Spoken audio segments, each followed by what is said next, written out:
think this is the last one. Geez, I hope so. So again, we're on the blue spindle. I just wanted to show you that. This time I'm going to do the disc. And I'm going to fasten that on here just so it's strong and coupled. And then I'm also going to put this sucker on here. This feels like it's going to be a little bit heavier than that disc.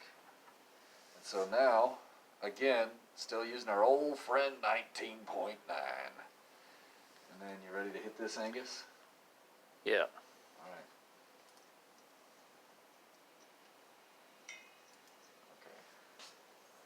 Okay. Ooh, that was kind of fun. Whoops. Oh, all right. So same kind of thing as before. I think we still got all the data. I'm going to copy that.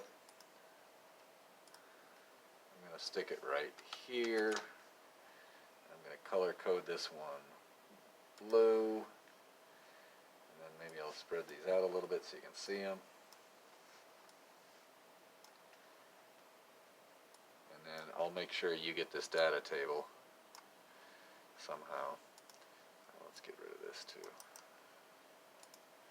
Alright, and so then you've got the data. I think I've got, this one was the disk. That was the one we just did was the disk plus the ring.